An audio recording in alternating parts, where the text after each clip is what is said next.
It's Friday, April 4th. This is an end of the day and end of the week SPY recap. And, I don't have to state the obvious that the last 2 days have been sort of historic to the downside. Red day yesterday, red day today, gaps down, follow through lower.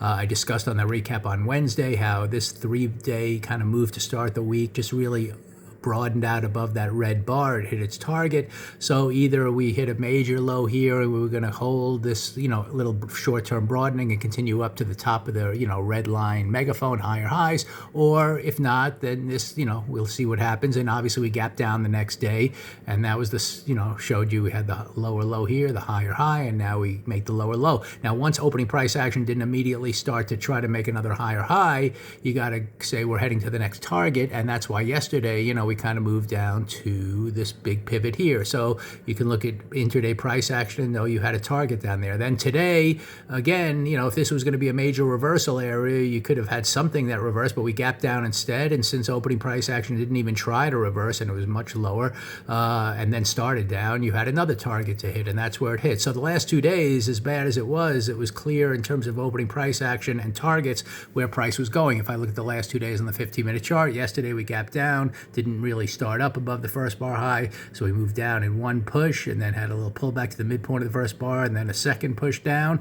Today was same kind of thing where we opened up, didn't start higher, immediately broke down, hit our major target on that first move of the day. That's why you had a pretty significant pause, a little 2-bar rally. But then once it turned red, we took out a low and we came up to red and took out the low, and we did it almost 3 times here, closing at the lows of the day. So obviously we're a little exhaustion risk in the short run, and you could get bounces. But more importantly now, what I'm pointing out is on the monthly chart. Now that we look at the month, this is 2 months in a row to the downside. I've discussed many times in my trading plan how when I see 2 months down, whether it's here or starting back here, and 2 months happen, then all of a sudden I need the monthly chart to turn up before I start even beginning to to consider the long side in a serious sustained way.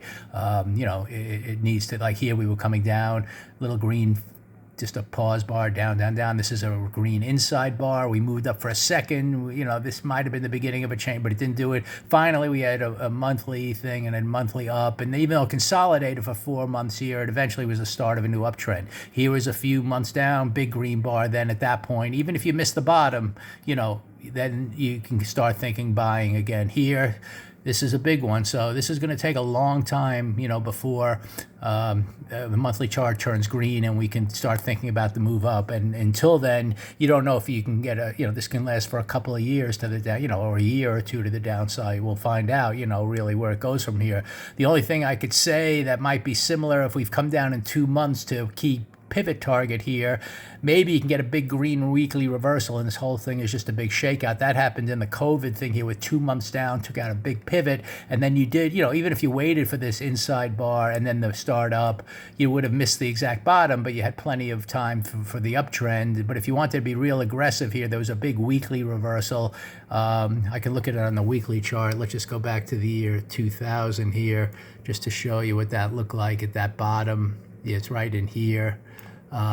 When it hit, it came down, down, down. You had it was a 3-bar, but it was a big weekly reversal, then an inside bar, and it didn't go down. It started up. So, you could have picked that bottom, so to speak, once you saw this happening, if you wanted to be real aggressive and see if the monthly chart eventually confirmed it. So I guess it's possible if we follow the weekly chart.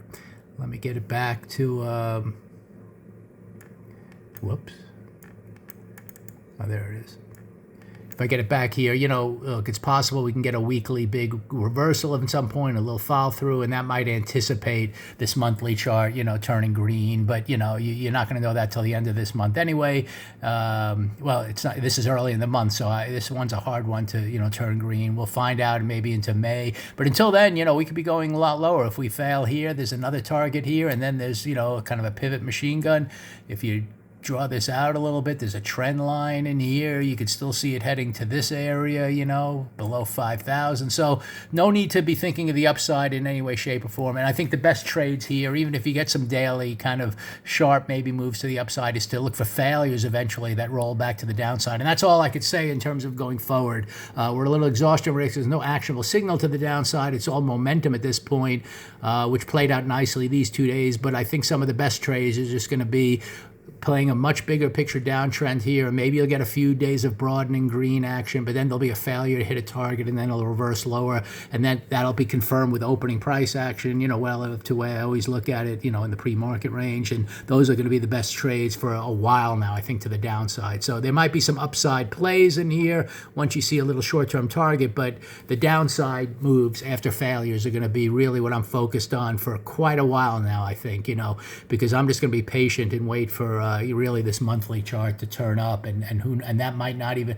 it can go all year long. I mean, you just don't know, and that's unfortunately what unfolded here to start this. We had a 1 month pullback that could have just held in there and had a weekly reversal, and that could have just been fine, to continue this uptrend. But unfortunately, we're in a different little environment now, and it's going to take quite a while, at least, and if you have to wait a month or two and before it gets green, and then you can start feeling comfortable, that's okay. You don't have to catch the bottom, so to speak. So I'm not buying any, not that I, whatever. I'm not here, it's more day trading stuff, but, I wouldn't be jumping in here, buying it. There could be some sharp rallies. And like I said, maybe at this point, there could be a sharp weekly reversal that just gets everything back in line. But we'll have to see if that happens and then think about it at that point. Until then, like I said, all downside, a little exhaustion risk. Let's wait for upside failures to really look for great trades, to the downside going forward, and then see how low this thing wants to go before the monthly chart eventually turns up.